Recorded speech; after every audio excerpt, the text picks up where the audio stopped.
Working 9 to 5, what a way to make a living, barely getting by. Oh, yeah, okay. Sorry, ladies and gentlemen. I'm done with that, I promise. So, we're talking about r/anti-work yet again because of that disastrous interview that happened not long ago, I think 2 days ago or so. The rest of the right wing have discovered the r/anti-work movement, and it's not pretty, and it's exactly what you'd expect from people who are trying to destroy a working class movement. It is lies, ridicule from rich people who think that the conditions, the working class conditions of America today are just perfectly fine, and these ideas root out of nothing. Now, look, I'm going to explain something after reading this article. I understand some condemnation of the term anti-work and condemnation of some people within the group, but I want to talk about what anti-work is for a good proportion of people in that community and what it might just become. Okay, so we're going to look at this dumb article from, I believe this is the New York Post. Yes, leftist leader. We're going to start right here. Leftist leader. No, someone who moderates a Reddit isn't a leader of anything. The moderator, I saw this in an example somewhere. Some brilliant person posted this. The moderator of r/Star Wars isn't the leader of the Star Wars fandom. So calm down. Let's not get ahead of ourselves. Leftist leader of anti-work blows up her own movement with lazy, disheveled interview. I won't argue with disheveled. Okay, so here we are. Let me pull this up. I'm going to read this first part to you. These are tough days for the anti-work crowd. Along with bed sores, sagging muscle tone, Cheetos stains on clothing, and a profound sense of unjustified entitlement, another occupational hazard for the occupationalists has just emerged. Contact with the outside world. As a result of 3 minutes on Fox News Channel, the I Refuse to Be Useful crowd has just seen their movement knocked off its axis by a nuclear level of ridicule. Over the social media site Reddit, there are 1.7 million shiftless members of a slovenly subreddit called r/antiwork. Again, they're lying here. Many of those people are people who work jobs who are upset with the working conditions that they are working, and that's why certain ideas come out of poor conditions. Okay, we continue. Fox's Jesse Waters thought the group's outlook sounded interesting, so he called up one of its leaders for a chat. What transpired went so badly for the anti-work types that I fear they won't be able to get out of bed all weekend, though I concede that's a moot point for the armies of the prone. Oh, what great English language that they're using there, just using all this advanced vocabulary to describe, by lying, using rhetoric to lie about a working class group. So people ridiculed them and then said... And then this article goes on to say right here, actually, no, it was your own leader who showcased that. Fox simply put her on screen. Doran, who works 20 to 25 hours a week as a dog walker but would like to work less because she obviously has a lot of wisdom to pass. Oh, sorry. Told Waters, I think laziness is a virtue in society where people constantly expect to be productive 24/7. Okay. So, again, this became a tool of right-wing corporate media to dismiss any type of opposition to the current working conditions in the United States. It's upsetting. I think it's honestly really sad that this is where we come to. We don't actually address any sort of philosophies about what happened, why this anti-work movement is growing. We don't do that. No, we simply find someone who fits our perfect stereotype, strawman that position, call them all lazy, and that's the end. That's it. We're going home. Thanks, everyone. You've done a great job. We're going home now. Look, that's not how it should be. That's not the case. Now, I want to show you a post on r/anti-work. The subreddit is now back. These are people. A lot of these people.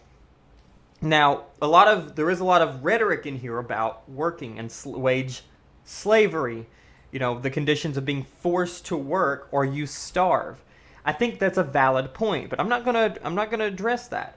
A lot of these people are working class.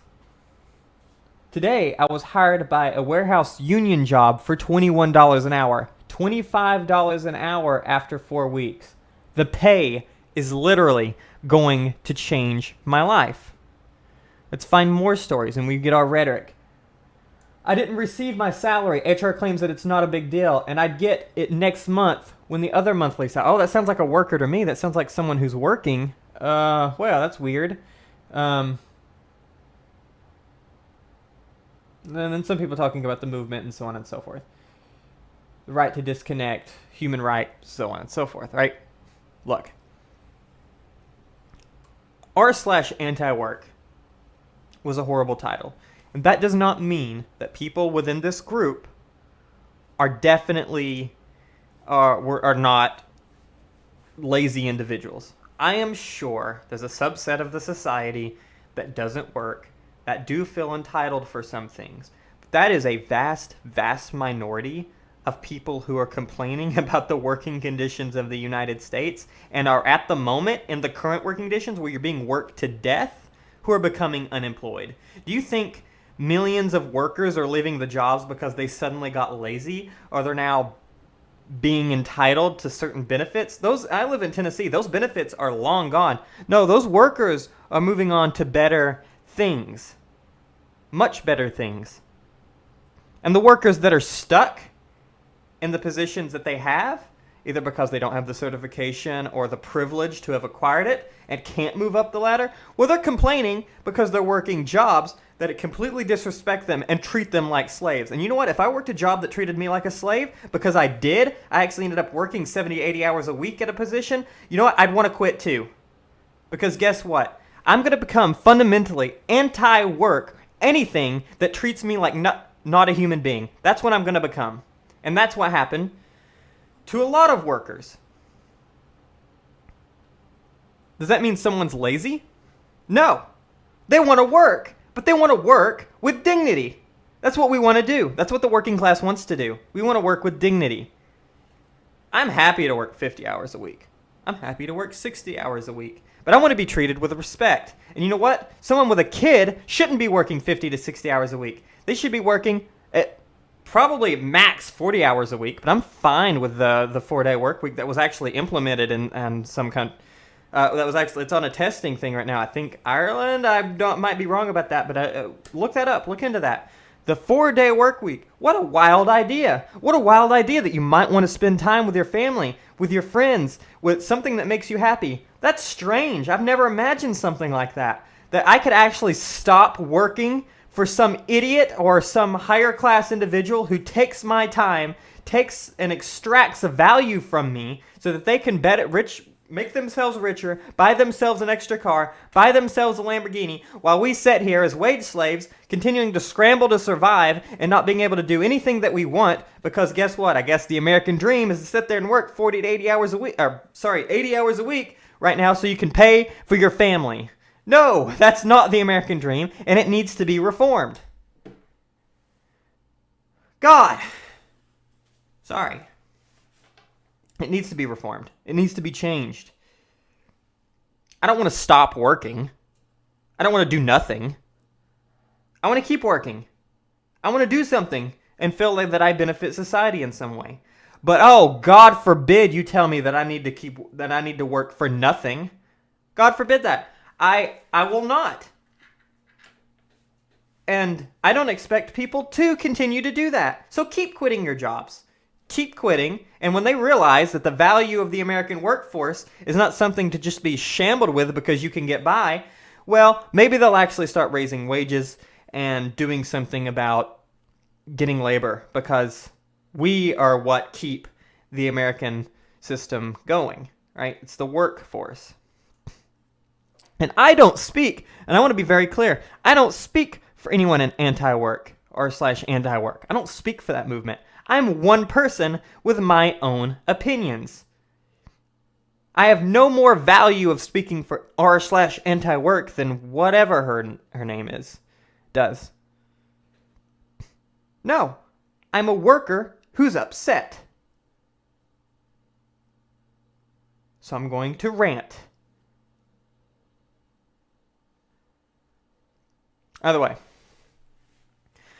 The subreddit has now there's a group of people, so this one's back active. People are still, you can go out and go see stories. Another one has opened up, r/work reform. I think it's better named. I don't think really so much it's important. And I think Fox News did exactly what it intended to do, and that's to split the working class, to divide it. And now we have no unity yet again, because guess what? It's not like r/anti-work was going to become it's a subreddit. It's not a movement. It's a collection of people who have some idea. There is no leadership there. There shouldn't be. But now we're going to have divide about language and things like that. And oh my God, it doesn't matter. Let's start your unions. Go start a union. Go do that. Okay?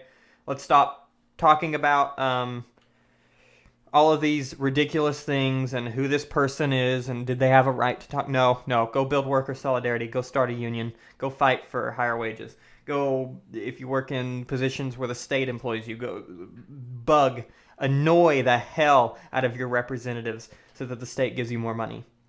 Build solidarity. Fight for wages. That's what you got to do. Okay? I'm out of here. I'm done. All right? I'm getting out. Peace. Peace be upon you all. Thanks for listening.